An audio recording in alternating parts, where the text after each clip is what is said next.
Welcome. In this video we'll be looking at kinetic energy, in particular focusing on the equation EK, the kinetic energy, equals a half mv squared, where m is the mass in kilograms of an object and v is the speed in meters per second. Kinetic energy is normally associated with movement of an object, such as a tennis ball, a rocket, a car, anything that has mass and velocity. Example number 1. In this example we have a rocket of mass 5 tonne. It's travelling at a speed of 100 meters per second, and we're trying to calculate its kinetic energy. As always, let's collect the variables. First of all, it's important to note that our variables are in the correct units. We're using the right international standard units. So, our mass is not measured in tonne for this equation, rather it's in kilograms. Now, a tonne represents 1,000 kilograms, so 5 tonne is 5,000 kilograms. The speed is 100 meters per second, that's in the correct unit in meters per second, and we're calculating the kinetic energy, which of course will be in joules because it is a measurement of energy.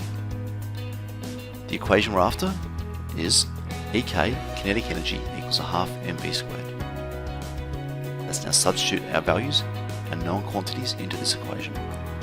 So we know we have a mass of 5,000 kilograms and we have a speed of 100 meters per second. So when we multiply 100 by itself, we square it, we end up with 10,000, times that by 5,000, and then halve it, you end up with 25 million joules, or rather 25 megajoules. So a rocket with a mass of 5 tonne travelling at a speed of 100 meters per second has a really awesome amount of energy, 25 megajoules. Example number 2. Another rocket has a mass of 2 tonne. It has a kinetic energy of 2.5 megajoules. We want to work out what must its speed be. So again, we write down the values of our known quantities, our variables. First of all, our mass is 2 tonne, or 2,000 kilograms. Our total kinetic energy is 25, or rather 2.5 megajoules. 2.5 by 10 to the 6, because mega represents 10 to the 6 joules, important when we're doing our calculations. And finally, we're trying to calculate the unknown quantity of speed. The equation, once again, is EK equals a half mv squared. We go to our equation and we sub it in.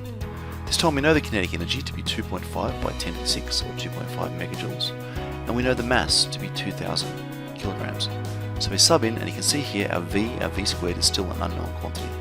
I'm sure we can simplify it, half of 2,000 to come up to 1,000, and then to get the v squared by itself, which is the higher of the order maths, we need to get rid of this times 1,000. The reverse of that maths is to divide 1,000 to the other side.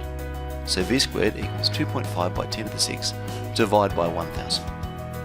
Finally, to get rid of the square on the v to give us our final answer, we need to undo that or reverse that by performing a square root on the right hand side. So v is equal to the square root of 2.5 by 10 to the 6 all over 1,000. And that comes out to a nice neat 50 meters per second. Okay, roughly about 200k an hour. So this particular rocket of mass 2 tonne, in order to have a kinetic energy of 2.5 megajoules, it would have to have been travelling at 50 meters per second. Finally, example 3. This time we have a rocket of unknown mass that's travelling at a speed of 1,000 kilometers per hour, and it has a kinetic energy of 386.42 megajoules. We need to work out what is the mass of this rocket in tonnes. Yet again, let's write down the variables we have. The velocity, or the speed rather, of this rocket is 1,000 kilometers an hour. Kilometers an hour, or kilometers per hour rather, is useless for our equation. We need the speed in meters per second. Luckily for us, dividing kilometers per hour by 3.6 equates our speed back to meters per second. So it comes out to 277.77 recurring. I'm rounding it to approximately 278 meters per second for ease of calculation. Our kinetic energy was 386.42 megajoules, written as 10 to the 6 for mega. And we want to know what is the mass. Our equation, as always, kinetic energy equals a half mv squared. Let's now sub in our values. The kinetic energy is 386.42 by 10 to the 26 joules, and in this case, our speed is 278 meters per second squared. Let's square that value. It gives a rather large number of 77284. We can now halve that, the half times that number, to simplify this expression one more time. Now at the moment we've got our mass times 38642 gives us the 386.42 megajoules. So to get rid of the times by this value, we're going to divide it across to the other side.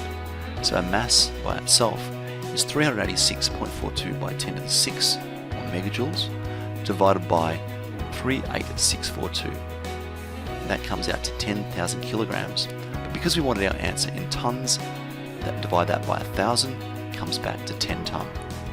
So finally, a rocket of unknown mass traveling at a speed of 1,000 kilometers an hour and having a kinetic energy of 386.42 megajoules. In order for that to happen, we have to have a mass of a rocket of 10 ton. I hope these 3 examples give you some better understanding of how to use a half mv squared in order to work out kinetic energy and other quantities associated to it. Practice the skills and study hard.